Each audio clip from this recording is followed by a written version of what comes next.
제목이 좀 희한하죠. 진짜 구원을 구해야 한다. 결국은 우리를 속이는 가짜 구원도 있다라는 얘기죠. 우리 기독교 역사를 보면 지난 2000년간 수많은 이단이 있어 왔습니다. 그리고 우리나라는 정말 독특하고 특별한 나라입니다. 자신이 예수라는 사람이 아직도 200명이 넘는 나라입니다. 그렇게 하나님의 사람들을 미혹합니다. 예전에는 구원파, 종말이 온다고 해서 수많은 일들이 일어났습니다. 그래서 종말 또 예수님의 오심을 얘기하면 다 이단처럼 보여지게끔 만드는 아주 빌드업을 꾸준히 이 어둠의 세력들이 해왔습니다. 그런데 이런 미혹과 유혹과 우리를 속이는 속임수와 거짓들이 지금 우리가 살아가는 지금의 시대는 새롭게 옷을 갈아입었다는 사실이에요. 그리고 예전에는 교회 밖에서 그랬지만 이제는 교회 안에서 새로운 옷을 갈아입고 진짜 구원을 알지 못하도록 우리를 미혹하고 있습니다. 그래서 지금의 때가 어려운 때라고 이야기하는 것이고, 그래서 예수님이 오실 길을 예비하고 준비해야 되는 때라고 많은 이들이 이야기하고 있는 것입니다. 제가 질문을 하겠습니다. 오랜만에. 우리는 어떻게 구원을 받습니까? 믿음으로 말미암아 구원을 받습니다. 아멘이십니까? 맞습니다. 근데 100% 맞다고 볼 수 없습니다. 이 목사님이 무슨 소리를 하나? 여러분, 오늘은 오해하시면 안 돼요. 성경 말씀을 잘 들으셔야 돼요. 이거는 틀린 답이라고 할 수도 있어요. 그럼 하나만 더 질문할게요. 우린 선한 행함으로 구원을 받을 수 있습니까? 아주 착하게 많은 이들을 먹이고 살리고 구제하면 구원 못 받습니까? 불가능합니다. 구원받을 수 없습니다. 우리는 행함으로 인하여 하나님께서 우리를 구원하신 게 아니에요. 행함으로 인하여 우리가 뭔가 선한 일을 해서 예수님이 십자가에 죽으신 게 아니에요. 우리는 행함으로 구원받을 수 없어요. 왜냐하면 우리의 죄 때문에 그렇습니다. 우리의 죄는 행함으로 씻겨질 수가 없습니다. 우리는 원죄를 가지고 태어났고 그 원죄로 인한 죄성이 우리 안에 가득합니다. 그래서 뭐 하나를 볼 때도 내가 정말 예비하고 돌아가는 순간에도 끊임없이 내 안에 악한 생각과 어둠의 것들이 수도 없이 튀어 올라옵니다. 교회 오기 전에 진짜 하나님을 예배해야지 하면서 오면서 하는 게 부부싸움이고, 우리 자녀가 하나님 말씀을 잘 들었으면 좋겠어 하고 오면서 하는 게 아이들에게 하는 게 잔소리입니다. 집으로 돌아가면서 싸웁니다. 우린 그런 죄성이 있다라는 거죠.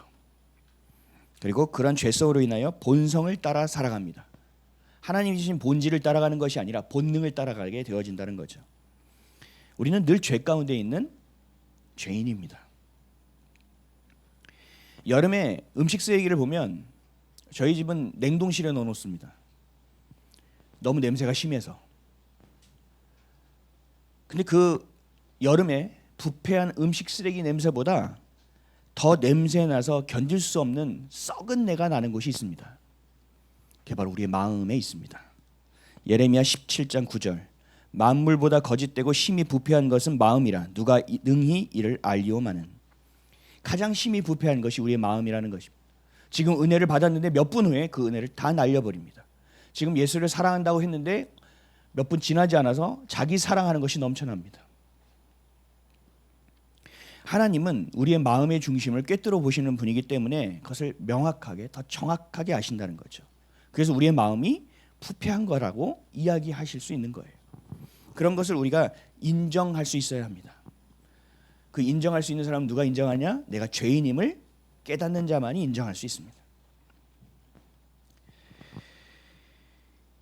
하나님이 우리의 삶의 이유와 목적과 그 방향을 가르쳐 주시는 그 부르심에 우리가 합당하게 반응하여 살지 않는 이상, 우리가 본능에 역행하여 하나님께 주시는 그 본질을 붙들지 않는 이상 우리는 동물과 같이, 짐승과 같이 부패한 존재, 본능인 존재, 약육강식의 존재, 내 것만 챙기는 존재, 나만 잘 되면 된다는 존재로 타락해 버릴 수밖에 없습니다.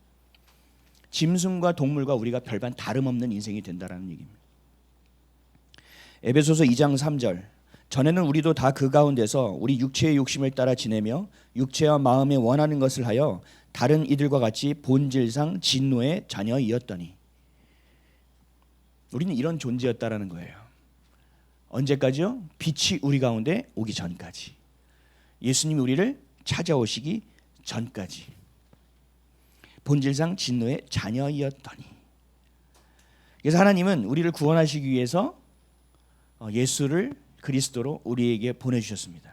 하나님 직접 이 땅에 내려오셨다는 얘기죠. 그리고 우리가 스스로 해결할 수 없는 그 죄의 값을 치러주셨습니다. 자신의 생명으로 인하여. 그리고 부활해 주셨습니다. 그래서 우리는 죄인입니다. 그러나 나를 위해서 십자가에 죽으시고 내 죄를 사하여 주셨다는 예수를 그리스도로 믿는 자에게 한해서 우리는 하나님의 백성이 되는 것입니다. 하나님의 자녀가 되는 것입니다. 그리고 하나님 우리를 고아와 같이 버려두지 않으시는 겁니다. 죄밖에 없는 죄 덩어리로 살아가는 우리 존재가 이 땅의 거룩함을 전하는 교회들이 되게 만드신 것입니다. 이게 얼마나 놀라운 일입니까? 이것을 우리는 믿음으로 바라봅니다. 그리고 죄의 통치에서 이제는 벗어나 하나님의 통치 안으로 들어오는 겁니다. 죄로 인해서 하나님과의 단절된 관계, 그것을 예수 그리스도의 십자가로 인하여 다시 연결시켜 주신, 그래서 그 통치 안에, 그 관계의 회복 안에, 하나님과의 안에, 자녀 안으로 들어가기 위해서는 반드시 우리의 죄값이 치러져야만 합니다. 어떤 종교도 이 죄값을 치러주는 종교는 없습니다. 이 땅에. 히브리서 9장 22절 율법을 따라 거의 모든 물건이 피로써 정결하게 되나니 피 흘림이 없은즉 사함이 없느니라. 죄는 죄값을 치러야만 됩니다. 그런데 이 죄값을 치를 수 있는 건 유일한 것은 대신 누군가가 죽어주는 거예요. 피를 흘려주는 거예요. 그러나 죄 있는 자를 위해서 죽어주면 소용이 없어요. 그래서 죄 없는 자가 죄 있는 자를 위해서 죽어야 하는 것입니다. 그래서 예수께서 사람의 씨앗으로 온 것이 아니라 성령의 잉태함으로 이 땅에 오신 거예요. 죄가 없는 분으로 오셨다는 거죠. 그래서 예수를 그리스도로 구원자로 나를 죄에서 자유케 하신 것을 믿음으로 말미암아 구원받게 되는 것입니다. 아멘이시죠? 이것이 뭐냐? 우리에게 준 가장 기쁜 소식인 복음이라는 거예요. 여기까지 뭐 다 알고 계시죠? 그래서 우리는 뭐해요? 기도할 때마다 끝에 맨 마지막에 뭘 붙일까요? 예수 그리스도의 이름으로 기도합니다. WCC는 뭐라고 기도하죠? 나무탑이압을 예수님의 이름으로 기도합니다. 이것저것 섞죠. 근데 우리는 예수 그리스도 외에는 하나님께로 나아갈 자가 없다고 말씀하셨기 때문에, 우리의 죄를 사해 주실 분은 예수 그리스도의 피값밖에 없기 때문에 우리는 예수 그리스도의 그 이름을 부르는 겁니다. 그리고 우리의 기도의 맨 마지막에 마치 하나님을 향한 기도의 통로를 열듯이, 우리의 기도에 확증된 계약서에 도장을 찍듯이 예수 그리스도의 이름을 부르며 하나님 앞에 나아갈 수 있게 되는 것입니다. 그런데 중요한 것은 이것으로 우리의 구원이 완성되는 게 아니라는 사실이에요. 여러분 여기서부터 잘 들으셔야 돼요. 우리는 지금껏 많은 교회에서, 또 많은 분들을 통해서, 많은 또 유튜브 영상들을 통해서, 또 내가 성경을 깊이 알지 않고 뜨문뜨문 아는 지식을 통해서 예수를 믿으면 구원받아, 맞아, 구원은 믿음으로 이루어지는 거야 라고까지만 알고 있다는 거예요. 근데 이게 맞는 말이지만 이게 또 틀린 말이라고요. 우리가 예수를 그리스도로 믿으면 구원이 완성되는 게 아니에요. 구원이 시작되는 거예요. 우리가 구원의 시작, 그래서 하나님의 나라에 가는 여정이 시작되는 거예요. 예수를 그리스도로 믿는 과정도 쉽지 않죠.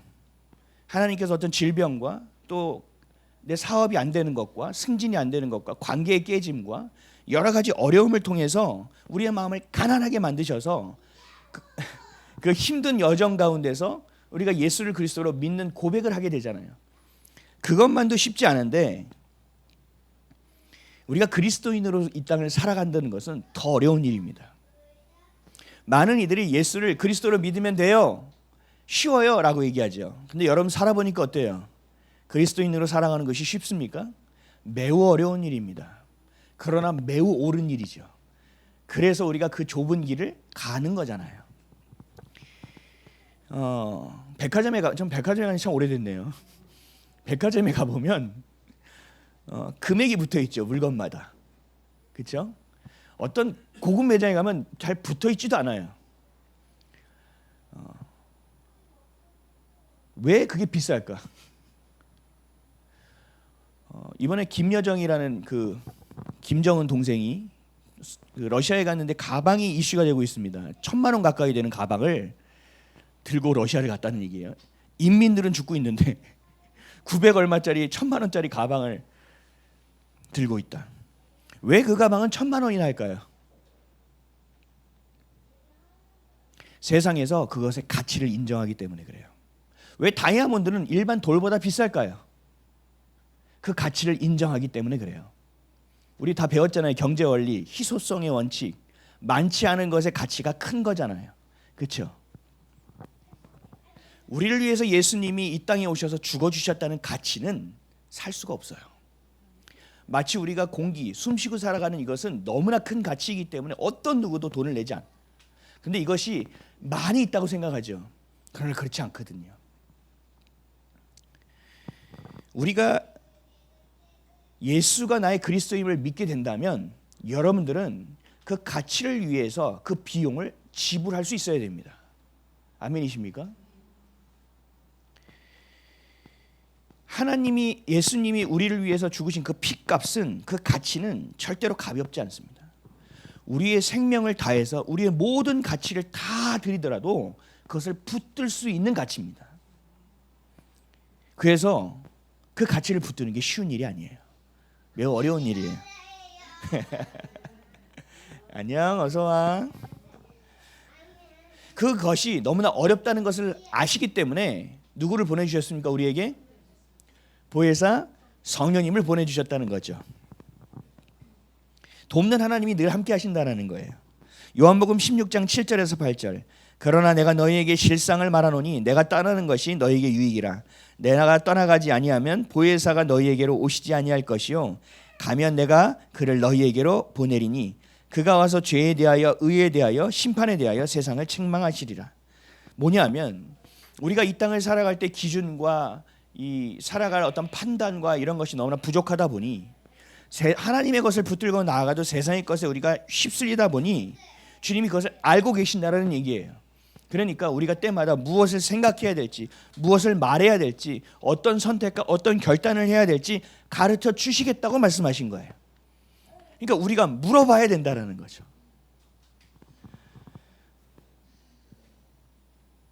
예수를 그리스도로 믿는 것은 구원의 시작입니다. 그래서 하나님의 나라에 가기까지의 여정이 필요합니다. 그것을 신학적인 용어로 성화라고 얘기합니다. 그 성화는 뭐예요? 거룩하게 되어진다라는 얘기입니다. 거룩한 분은 이 땅에 한 분밖에 없죠. 누구예요? 하나님 한 분이에요. 그래서 우리가 거룩하신 하나님 앞에 죄를 가지고 나아가면 안 되기 때문에 예수 그리스도의 피값으로 정결케 되어져서 거룩하신 주님 앞에 나아가는 거거든요. 그러니까 이 땅에서 구원이 시작되고 그 여정의 과정은 뭐냐? 하나님의 자녀로서 하나님을 닮아가는 여정이라는 얘기예요. 하나님이 지금 내가 살아가고 있는 내 성질, 내 고집, 내 생각, 내 기준 이런 것들은 이 땅 가운데서 내 환경과 문화와 가정과 또 내 부모로부터 여러 가지가 섞여서 생겨난 나의 모습이라는 거죠. 근데 하나님은 하나님이 우리를 창조하신 형상이 있다라는 얘기예요. 우리가 예수를 그리스도로 믿고 난 이후에 그 성화의 과정은 뭐가 되어야 되느냐? 하나님의 것을 붙들고 하나님을 향하여 우리의 시선과 중심을 두고 그분을 닮아가는 인생이 되어야 되는 거예요. 그러려면 뭐가 되어야 돼요? 내가 이 땅에서 살아왔던 것을 내 것을 버려야 된다는 얘기예요. 내 고집을 버려야 되고 내 성질을 버려야 되고 내 기준을 버려서 하나님의 것이 내 것이 되게끔 해야 되는 거예요. 그러려면 어떻게 되는지 아세요? 방법이 하나밖에 없어요. 내 안에 내가 죽고 내 안에 그리스도가 사시는 것밖에 없어요. 그래서 내게로 오라고 말씀하시는 거거든. 그래야 우리가 그 구원의 여정 가운데 열매 맺는 인생이 될 수 있는 거예요. 이것이 없지 그냥 예수 믿으면 구원 받습니다 라고 하면 안 되는 거예요. 사실은 그걸로 인하여 지금 한국 교회가 이렇게 폭망한 겁니다. 예수를 그리스도로 믿는데 그러면 그 믿음이 누군가에게 보여져야 돼요. 예수를 믿지 않는 사람은 나를 볼 때 내가 성경처럼 보여지고 내가 예수님처럼 보여지거든요. 내가 또 다른 교회로 보여지는데 그 삶의 모습과 말과 행함과 선택이 예수의 것이 아닌 것들을 하고 있는데 그것이 어찌 빛과 소금의 것이 될 수 있습니까? 하나님이 이것을 용인할까요? 절대 그렇지 않습니다. 하나님은 말씀하세요. 좁은 길을 가라는 겁니다. 왜 좁은 길이에요? 많이 가지 않는 길이기 때문에 그래요. 왜 많이 안 가는지 아세요? 불편하기 때문이에요. 내 마음대로 되지 않기 때문이에요. 옳은 길이기 때문에 그래요. 그리고 예수님이 가신 길이기 때문에 그래요. 그 길을 따라 걸어야 되는 것이 그리스도인입니다. 이것이 바로 성도예요. 거룩함을 따라가는 존재가 성도라는 거죠. 이것이 구원의 완성입니다. 예수를 그리스도로 믿는 것과 그리고 그 믿음으로 우리가 하나님을 닮아가는 여정 가운데서 행함의 삶을 하는 것, 이것이 구원의 완성이 되는 거예요. 그래서 이 땅에 살 때 우리에게 무슨 열매가 맺어져야 된다고요? 성령의 9가지 열매가 맺어져야 된다. 그건 하나님의 성품을 의미합니다. 그 9가지 열매가 우리 안에 주렁주렁 맺어져야 돼요. 그래서 그 열매를 내가 먹어야 돼요. 그리고 내가 내 자녀와 내 귀한 내 가족들에게 먹일 수 있어야 돼요. 이것이 되지 않으면 힘이 없어요. 이게 안 되면 우리는 세상 가운데 치이는 인생이 될 수밖에 없고, 소금이 맛을 잃으면 어떻게 된다고요? 땅에 던져지고 밟히고 채이는 인생이 될 수밖에 없는 거예요. 지금 우리 그리스도인이, 교회가 이러한 수준으로 전락해버렸다는 거죠.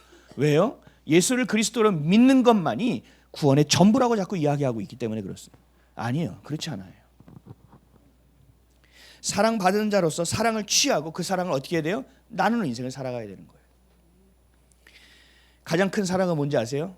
복음을 나누는 것입니다. 마태복음 7장 17절에서 21절은 이렇게 말씀하세요. 이와 같이 좋은 나무마다 아름다운 열매를 맺고 못된 나무가 나쁜 열매를 맺나니 좋은 나무가 나쁜 열매를 맺을 수 없고 못된 나무가 아름다운 열매를 맺을 수 없느니라. 아름다운 열매를 맺지 아니하는 나무마다 찍혀 불에 던져지느니라. 이러므로 그들의 열매로 그들을 알리라. 나더러 주여 주여 하는 자마다 다 천국에 들어갈 것이 아니요 다만 하늘에 계신 내 아버지의 뜻대로 행하는 자라야 들어가리라. 아멘. 정확하게 얘기하고 계시잖아요. 그 행함의 열매, 하나님을 닮아가는 그 형상을 향한 열매, 주님의 성품을 닮아가는 그 열매가 없으면 안 된다는 얘기예요. 나를 위해 죽으시고 나를 위해 부활하신 예수 그리스도를 믿으면 구원을 받습니다. 아멘이십니까? 그런데 여기서 끝나면 안 된다고요. 이건 구원의 시작이라는 거예요. 그 열매가 반드시 있어야 됩니다. 믿음으로 그 삶의 여정을 살아내야 한다는 것입니다. 내 형상이 여러분 스스로를 바라볼 때 여러분들의 성품과 여러분의 생각과 여러분의 모습은 여러분 것이 아닐 확률이 매우 높습니다. 왜요? 하나님의 형상이 회복되기 이전의 것이니까. 내 것이 자꾸 쌓이고 내 것이 왜곡되고 세상의 것이 들어와 변질되어 것을 보고 나라고 착각하고 있습니다. 많은 사람들이 당신은 누구입니까? 그러면 잘 몰라요. 그래서 주변에 물어봐요. 야, 나는 어떠냐? 야, 넌 성격 쿨하지? 야, 너는 쫌생이 같아? 야, 너는 맨날 삐진다? 그러면 듣고 나는 맨날 삐지는 사람인가 보다 생각하는 게 우리 현실이라는 거죠. 나 스스로를 내가 모른다는 얘기예요. 근데 나를 가장 잘 아는 분은 누구예요? 나를 지으신 하나님이 나를 잘 아신다는 얘기죠. 그래서 우리가 마치 강을 거꾸로 오르는 연어와 같이, 목숨 걸고 산란하기 위해서 뛰쳐 강을 오르는 연어와 같이 우리가 그러한 세상과 역행하는 인생을 살아갈 수밖에 없는 거예요. 내 원래 지금 이런 모습은 부인되고 하나님이 나에게 주신 형상이 무엇인지를 찾아가는 여정 가운데 들어가야 되는 거예요. 근데 이게 굉장히 어려운 일이라고요. 내가 어떤 존재인지를 깨닫게 되는 순간 세상에 이보다 불쾌한 시간은 없습니다. 세상에 이보다 기분 나쁜 시간이 없습니다. 내가 이렇게 가벼운 존재라고? 내가 이것밖에 안 된다고? 이거를 피하려고 맨날 포장하고 아닌 척 괜찮은 척 살아왔는데 이것을 다 껍데기를 벗기고 포장을 벗기고 진짜 나를 이렇게 보니 이게 얼마나 불쾌하고 힘드냔 말이죠. 근데 주님은 얘기하는 거예요. 근데 이게 네가 아니란다. 내가 너를 원하는 거 진짜 넌 누군지 아니? 가르쳐 줄까? 한번 나를 따라와 보렴. 이라고 말씀하시는 거예요. 그래서 마치 우리가 아이를 데리면서 이거는 TV야, 이건 선풍기, 이거는 핸드폰이야 라고 가르쳐 주시는 것처럼 우리가 하나님 왜 그래요? 왜 그래요? 왜 그래요? 하는 물음이 하나님 앞에 늘 있어야 되는 거예요. 저희 아이도 어렸을 때 그렇게 왜 할 때가 있잖아요. 모기는 왜 만들었어? 난 너무 힘든데. 글쎄. 모기 그 질문이 생각 끝나지도 않은데 근데 왜 이렇게 날개에서 소리가 나 기분이 나빠. 그 왜 기분이 나빠? 왜 하필이면 피를 먹는 거야? 사람 피만 먹는 거야? 동물 피도 먹는 거야? 질문이 계속 끊임없이 들어옵니다. 근데 하나님은 이걸 좋아하신다고요. 왜요? 하나님의 원래 주신 형상으로 회복되어지려면 결국은 우리 안에 있는 것이 거쳐져야 되거든요. 그리고 원래 것이 무엇인지를 깨달아져야 되거든요. 하나님 닮은 형상으로 회복되어져야 된다는 거예요. 여러분 이게 바로 삶의 열매예요. 그러니까 쉬운 일이 아니죠. 그러나 해야 되는, 걸어야 되는 여정입니다. 그리스도인이라면 108배 뭐 3000배 하고 끝나는 게 우리 그리스도인은 아니에요. 요즘은 동성애 목사가 있습니다. 동성 결혼을 합법화하자는 목소리를 올리는 교회들도 있습니다. 또 동성애를 하면서 자신은 예수를 믿는다고 구원이 자신에게 있다고 이야기합니다. 성경은 이것을 단호하게 죄라고 말씀하고 있고 그 죄에 대한 청산이 없고 청산의 행함, 회개의 행함, 돌이켜짐의 행함이 없기 때문에 하나님이 이것을 분명히 죄로 단죄할 것입니다. 어떤 교회는 목회자들끼리 불륜을 저지른 교회도 있습니다. 심심치 않게 듣습니다. 심각합니다. 교회 내에서 남자 집사님과 여자 집사님이 바람난 것도 수두룩합니다. 심각합니다. 근데 서로의 봉사처에서 봉사합니다. 그리고 하나님을 예배합니다. 그리고 아이들을 가르칩니다. 그리고 자기는 예수를 그리스도로 믿고 있다고 합니다. 과연 구원받을 수 있는 존재가 될까요? 구원은 제가 함부로 판단할 수는 없습니다. 근데 성경은 그 열매로서 판단한다고 하셨기 때문에 구원은 어려울 거라고 봅니다. 불륜의 관계를 청산해야 됩니다. 그리고 그것이 나의 죄 때문에, 나의 음란 때문에 이루어졌다는 것을 주님 앞에 고백해야 됩니다. 그리고 그 음란의 형상이 하나님의 거룩한 형상으로 뒤바뀌어질 수 있도록 주님 앞에 기도하며 몸부림쳐야 됩니다. 좋은 나무에서 좋은 열매가 나오는 겁니다. 수년 전의 일이에요. 후배한테서 전화가 왔습니다. 자기가 장사를 시작하는데 첫 번째 거는 좀 안 됐고 두 번째 장사를 시작하는데 제가 살고 있는 김포에서 한다는 거예요. 와우. 그래서 막 이런저런 이야기를 들었어요. 그래서 저한테 얘기하는 거예요. 형이라고도 안 해. 목사님이 우리 개업할 때 예배 드려주시면 참 좋을 것 같아요. 그래서 제가 너무 좋아서 그래. 근데 너 교회 목사님은, 그래서 목사님이 가까이 계시니까 오시기 편하고 오랜만에 얼굴도 뵙고 너무 좋지 않냐. 그래서 그래 너무 좋다. 그럼 막 기뻐하고 막 축복하면서 야 위치가 어디야? 내비 찍어줘. 내가 시간 보고 다시 연락해 줄게. 나중에 알고 봤더니 맥주집이었습니다. 저는 가면 뭐 해야 될까요? 맥주가 잘 팔 수 있도록 기도를 해줘야 됩니다. 그리고 이 기업이 번창하여 하나님 앞에 11조도 잘 내고 먹고 사는데 문제없이 할 수 있도록 기도해줘야 됩니다. 목사가 그런 축복을 어떻게 합니까? 불가능한 일이죠. 예수를 믿는 자입니다. 하나님 앞에 충성하는 자예요. 근데 삶의 열매는 어때요? 하나님의 것입니까? 아니에요. 어떤 권사님은 굉장히 고민하셨습니다. 자기가 국밥집을 열 건데 국밥집에서 소주를 안 팔면 국밥집이 안 된다는 이야기를 들었다. 그래서 갔다가 냉장고는 갖다 놔야 된다고 하더라. 그리고 채워놔야 된다고 하더라. 내가 열심히 팔진 않을게요. 술 있다고 붙여놓지는 않을게요. 뭐가 다르다는 얘기예요. 근데 요즘은 감사하게 아파트 거주 지역의 음식점은 술을 못 팔게끔 되어 있는 법령이 있더라고요. 아마 이것과 무지하게 싸운 어떤 분들이 계시지 않았을까 싶어요. 이런 고민이 됩니다. 왜? 내 생계니까요. 내 생계에서 이걸 조금만 그래도 내가 적극적으로 안 하고 그들이 달라는데 그래도 서비스 차원으로 주면 내가 먹고 사는데 좀 더 도움이 됩니다. 어떤 분은 이것이 내 삶의 절대적인 부분을 차지할 수도 있습니다. 고민이 될 수밖에 없죠. 예수를 믿고 산다라는 것은 세상에서 이런 제약이 있는 거예요. 이런 갈등의 요소가 너무나 많아지는 거예요. 뭐 하나 선택하기가 쉬운 게 없어요. 그리고 생계가 진짜 어려워지는 순간도 옵니다.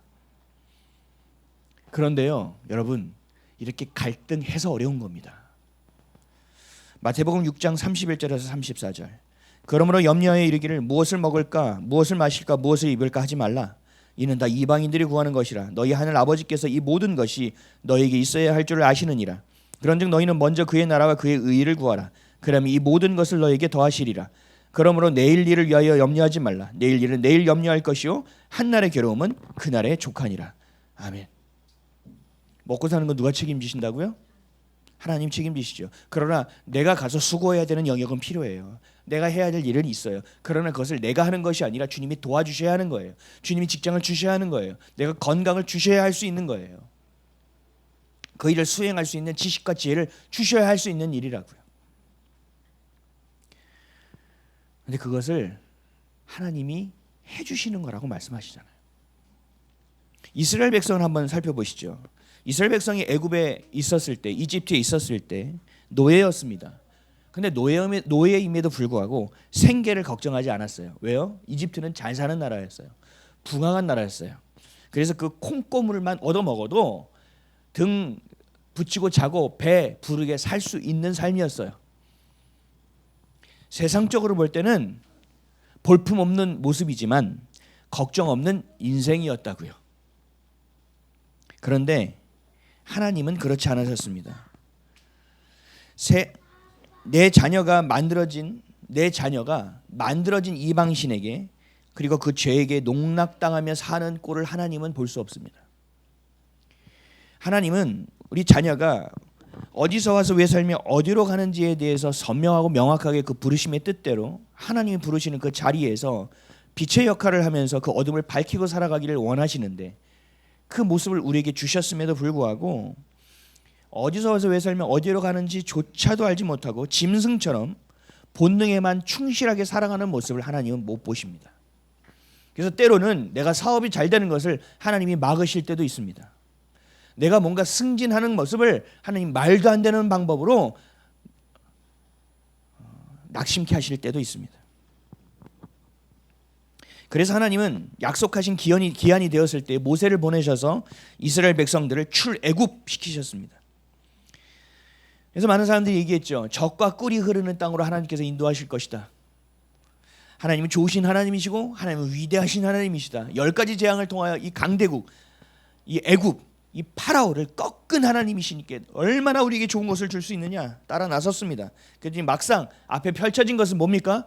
광야입니다. 우리 구원과 똑같지요. 우리가 예수를 믿어요. 야, 이제 진짜 거룩하고 복되게 살겠구나. 탁 나가봤더니 하나님의 말씀대로 살아가면 이거 쪽박차게 생겼네. 이런 상황들이 계속 벌어지는 거예요. 광야에 있는 건 뭐예요? 먼지. 낮에는 강렬한 태양, 밤에는 너무나 추한 추위. 하루하루 살아가는 것이 버거운 광야라는 거죠. 그리고 그냥 겁니까? 정처 없이 걸어갑니다. 하나님 오늘은 2시간만 걷자. 오늘은 5km만 걷자. 목표를 주면 참 좋겠는데 어느 날은 내가 컨디션 좋은데 하나님 걷지 않게 하시고 오늘은 내가 몸살 걸려서 좀 누워 있어야 되는데 오늘 걸어가자고 하시는 그 하나님의 스케줄과 일정에 맞춰서 살아가야 하는 광야입니다. 너무나 어렵죠. 근데 이 광야는 교회를 의미합니다. 세상에서 나와 세상과 구별된 사람들의 모임입니다. 그러나 세상에서 나왔습니다. 그런데 우리의 발은 여전히 뭘 밟고 있습니까? 세상을 밟고 있습니다. 세상에서 나왔는데 여전히 우리는 세상 가운데 있습니다. 세상보다 더 못한 세상 가운데 있습니다. 그래서 먹고 사는 것을 걱정해야 되는 존재가 되는 것 같은 그런 곳이 바로 광야라는 것입니다. 우리는 교회가 되고 있습니다. 우리 자체가 교회입니다. 그래서 이 땅 가운데 주님께서 우리를 구원하시겠다고 해서 그것을 믿음으로 부여잡았더니 나와보니 광야입니다. 이전의 세상보다 더 못한 인생을 살아가는 것 같습니다. 그러나 주님은 말씀하고 계시는 거예요. 내가 세상 거는 없지만 너가 먹고 살아가는 것은 내가 해결할 거야. 너가 가나안 땅에 들어갈 때 내가 은혜를 베풀 거야. 그러니까 너가 이전처럼 노예로서 볼품없는 모습이지만 먹을 것 걱정하지 않고 살았던 모습, 그것을 버려. 그래서 지금 광야, 먹고 살 것 없고 아무것도 없는 것 같은 곳이지만 나를 봐. 그래서 하나님께서 하시는 뭐예요? 낮에는 구름 기둥을 따라 걸어가게 하셨습니다. 그리고 하나님께서는 그 강렬한 태양빛을 구름 기둥으로 가려주셨습니다. 밤에는요, 보이지 않는 이 불기둥으로 그 인도하셨습니다. 그리고 그 불기둥으로 따스함을 허락하셨습니다. 그리고 때 끼니마다 신선한 메추라기와 만나로 이들을 먹이셨습니다. 애굽처럼 맛있는 돼지고기 수육을 먹고 뭐 국밥을 먹고 때마다 짜장면과 탕수육을 먹는 인생은 안 됐지만, 하나님 그 신분을 완전히 돌이키셔서 먹고 사는 것에 너희의 모든 것에 마음을 두지 말아라. 너는 어디에 두어야 한다? 너희의 하나님께 마음을 두라고 말씀하시는 거예요. 그리고 그 하나님께 마음을 둘 때 하나님이 어디로 역사하신다고요? 가나안 땅, 약속의 땅으로 너희를 이끄실 것이다라고 말하고 있다라는 것입니다. 약속의 땅으로 가는 그 여정이 바로 우리가 하나님의 형상을 닮아가고 그 성품의 열매가 주렁주렁 맺히는 구원의 여정과 동일하다는 얘기예요. 사랑하는 성도 여러분, 지금의 교회가 끝이 아닙니다. 여러분 터널을 걷고 광야에 가 있다 하더라도 끝이 아닙니다. 이 가운데서 하나님께서 하시는 뭐예요? 하나님의 성품을 닮아가는 자가 되기를 원하시는 겁니다. 회복되는 구원의 여정이 있습니다. 진짜 하나님이 너라는 존재를 창조하신 그 이유를 가르쳐 주기를 간절히 원하시는 여정 가운데 있다라는 것입니다. 그래서 예수를 믿는 자들은 내 스펙과 내 능력으로 사는 게 아닙니다. 예수를 믿는 자들은 물론 그것도 있어야 하지만 가장 첫 번째 우선순위에 있는 것은 하나님의 은혜로 먹고 사는 존재라는 사실입니다. 하나님이 없으면 난 아무것도 아니야. 하나님이 없으면 난 어떤 존재도 아니야. 라는 것이 내 안에 가득 채워질 수 있을 정도로 내가 죽고 내 안에 그리스도가 채워져야 되는 것입니다. 그래서 하나님이 약속하신 거예요. 신명기 29장 5절. 주께서 40년 동안 너희를 광야에서 인도하셨거니와 너희의 몸에 옷이 낡아지지 아니하였고 너희 발의 신이 헤어지지 아니하였으며, 광야를 40년 동안 걸었지만 너희들 먹을 거 다 먹었고 그렇게 걸었을 때 신발도 해지지 않았고 너희의 옷도 낡아지지 않았다라는 얘기입니다. 광야에서 돈이 필요할까요? 가치가 없죠. 광야에서 돈으로 뭘 사요? 베네수엘라 봤더니 완전히 폭망해가지고 뭐 하나 살려면 돈을 짊어지고 가야 되더라고요. 여러분, 광야 가운데서는요, 기대할 건 하나님의 은혜밖에 없습니다. 여러분이 믿음으로 교회가 되었고 믿음으로 그 이집트에서 출애굽하였다면, 세상에서 나오셨다면 은혜를 붙드십시오. 무엇을 먹을까? 무엇을 마실까? 무엇을 입을까? 걱정하지 마십시오. 하나님께서 주신다는 겁니다. 그럼 우리가 해야 할 일은 뭐예요? 구름기둥과 불기둥을 따라가는 일입니다. 그리고 그것을 인도하신 하나님을 날마다 바라보는 일입니다. 그리고 성막에 임재하신 하나님을 만나야 되는 일입니다. 이것이 우리에게 가장 소중한 거예요. 이것이 바로 하나님의 나라와 그 의를 위하여 산다라는 얘기입니다. 이것이 바로 하나님을 삶에서 예배한다는 의미예요. 그런 예배하는 자들을 예배자라고 이야기하는 것이고, 하나님은 그런 자가 너무나도 없기에 지금도 그 예배자를 찾고 계시다고 말씀하고 있는 거예요. 그래서 우리는 예수 그리스도를 믿는 것이 전부가 되어야 하는 겁니다. 여러분, 하나님의 은혜를 잘 경험을 못 해봤잖아요. 하나님이 쏟아 부어주는 걸 경험 못 해봤잖아요. 하나님이 전부된 자에게 쏟아주지 않아요. 완전히 폭망할 게 뻔하니까. 지금 우리의 자녀들 생각해 보세요. 40억짜리 로또가 되면 우리 자녀들이 잘 될 것 같습니까? 그렇지 않아요. 폭망합니다. 그런 게 되면 안 돼요. 하나님도 우리를 바라보실 때 그런 거예요. 은혜로 살아가야 되고 그것이 너의 가장 영순위가 되어야 하는데, 너무 노력한다는 거예요. 너무 힘쓴다는 거예요. 너무 세상의 기준에 있다는 거예요.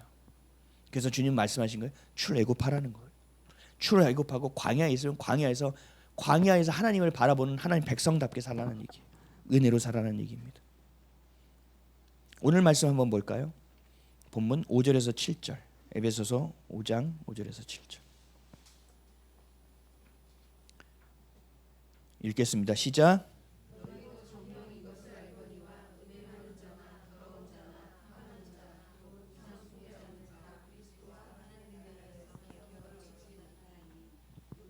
헛된 말로 너희를 속이지 못하게 하라. 이로 말미암아 하나님의 진노가 불순종의 아들들에게 임하나니 그러므로 그들과 함께하는 자가 되지 마라. 아멘. 제가 서두에 말씀드린 것처럼 2000년 동안 수많은 이단이 우리를 미혹해 왔습니다. 그러나 지금은 교회 안에서 우리를 미혹한다는 사실이에요. 그래서 이걸 잘 봐야 돼요. 믿음으로만 구원이 있다는 말에 여러분 절대로 속아서는 안 돼요. 거기 안주하시면 안 돼요. 우리는 안주하고 싶거든요. 믿음으로만 구원받는 거 싫은 사람이 어디 있어요. 그러나 믿음은 편리하게 되지 않아요. 반드시 그 여정을 걸어야만 성취하게끔 만들어 놓으셨어요. 하나님은 하나님의 나라에서 기업을 얻지 못하는 사람들이 믿음으로만 구원받는다고 이야기하는 사람들입니다. 이 헛된 말이라고 얘기하는 거예요. 여러분 여기서는 절대 속아서는 안 됩니다. 그래서 우리는 함께하는 자를 잘 선택해야 돼요. 함께하는 자가 누군가? 하나님 나라를 향하여 그 구원의 여정을 함께하는 자는 누군가? 믿음으로 사는 자, 그 믿음으로 붙들고 행함의 예배자로 살아가는 자와 함께해야 된다는 사실입니다. 그런 모습이 여러분이 그렇게 돼야 돼요. 야고보서 2장 14절에서 17절 내 형제들아 만일 사람이 믿음이 있노라 하고 행함이 없으면 무슨 유익이 있으리요? 그 믿음이 능히 자기를 구원하겠느냐? 만일 형제나 자매가 헐벗고 일용할 양식이 없는데 너희 중에 누구든지 그에게 이르되 평안히 가라 덥게 하라 배부르게 하라 그 몸에 쓸 것을 주지 아니하면 무슨 유익이 있으리요? 이와 같이 행함이 없는 믿음은 그 자체가 죽은 것이라. 아멘. 정리하겠습니다. 나를 구원하신 예수 그리스도 내 죄값을 치르기 위해서 십자가에서 죽어주시고 부활하신 예수 그리스도 그분을 믿음으로만 구원을 받는 것은 믿음으로 구원받는 것은 맞습니다. 그러나 그것은 구원의 시작입니다. 우리가 구원의 시작점에 서서 구원의 여정을 걸어가야 합니다. 하나님의 형상을 닮아가야 합니다. 주님께서 창조하셨던 그 하나님의 형상으로 돌이켜져야 합니다. 그래서 세상의 문화와 내 가정과 내 생각과 관계에서 맺어지고 만들어진 나의 성격과 나의 생각과 나의 성질과 나의 기준과 나의 고집을 버리고 오직 하나님의 것이 내 안에 들어와 나를 주장할 수 있게끔 만드셔야 합니다.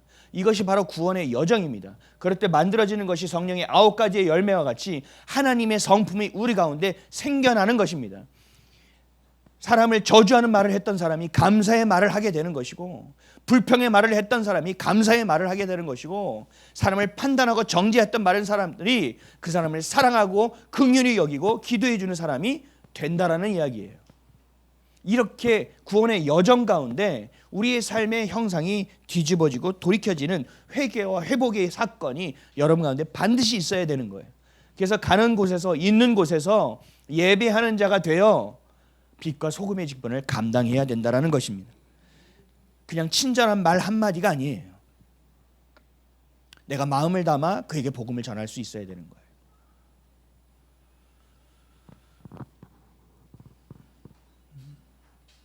사랑합니다. 사랑합니다. 사랑합니다. 끝인가요? 아니죠. 사랑하면 뭐 해야 돼요?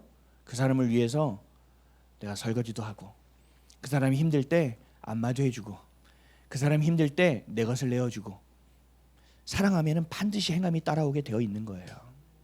사랑은 매우 귀한 것이고 성경에서 말하는 전부이지만 그 사랑의 행함이 따라오지 않으면 안 된다는 얘기예요. 믿음도 동일해요. 믿는다? 믿어요. 예수를 그리스도를 믿어요. 끝나는 게 아니에요. 그 믿음으로 내가 하나님의 말씀에 동하여 내가 주님 앞에서 변화되어져야 돼요. 내 것을 버리기 위해서 힘써야 돼요. 내 성질머리랑 싸워야 돼요. 내 안에 고집과 싸워야 돼요. 그래서 하나님의 것들이 내 안에 채워지게 해야 돼요. 수도 없이 계속 반복되는 좌절이 겪은 사람은 늘 낙심이라는 게 장착되어 있습니다. 맨날 큰 소리 듣는 사람은요, 이 안에서 마음이 움츠려드는 게 장착되어 있습니다. 막 사기당하는 사람은요, 의심이 장착되어 있습니다. 이게 하나님의 것이 아니라는 얘기예요. 하나님의 것이 아니에요. 그럼 이걸 버려야 된다고요. 그것이 생길 수밖에 없는 이유를 얘기하는 것이 아니라 그 생긴 것을 주님께 고하며 주님 이것을 돌이켜달라고 기도해야 된다고요. 내 것을 말하여 합리화시키는 것이 아니라 내가 변할 수 있는 태도와 자세가 있어야 된다는 얘기예요. 그래서 그리스도인으로 사는 것은 매우 어려운 일이라는 겁니다. 교회만 왔다 갔다 한다고 해서 구원받는 게 아니에요. 예수를 그냥 믿는다고 구원받는 게 아니에요. 그 힘든 여정의 과정 가운데서 하나님의 성품이 우리 가운데 세워져야 돼요. 이것이 진짜 예배라고요. 예배 드리지 않으면 안 돼요. 반드시 예배 드리는 인생이 돼야 합니다. 그래서 우리의 삶이 주렁주렁 열매가 맺어져야 돼요. 그래서 믿는 자들은요, 이게 있어야 돼요. 이 법적 용어인데 제가 야고보서 강해집을 책을 썼던 제목이기도 해요. 입증 책임. 내가 잘못이 없다는 것을 입증해야 됩니다. 법원에 나가서. 똑같아요. 내가 이 땅을 살면서 예수가 그리스도임을 내 삶에서 입증해야 돼요. 이런 행함이 반드시 따라야만 하는 것입니다. 행함으로 구원받을 수 없습니다. 여러분, 더 성령 안에서 깊이 기도하십시오. 그리고 주님께 구하세요. 내가 불쾌하더라도 내 모습을 보기를 원합니다. 그러나 그것이 보는 것으로 끝나는 것이 아니라 하나님의 것으로 변화되기를 원합니다. 하나님이 나를 처음 지으셨던 모습이 궁금합니다. 하나님, 나의 것이 이것저것 너덜너덜하게 입혀진 나의 모습이 다 벗겨져서 정말 주의 것이 무엇인지 나를 알게 하여 주십시오. 그때부터 인생이 시작입니다. 그때부터 진짜 사는 거예요. 말씀 맺겠습니다. 진짜 구원을 구하십시오. 가짜 구원이 너무 많습니다.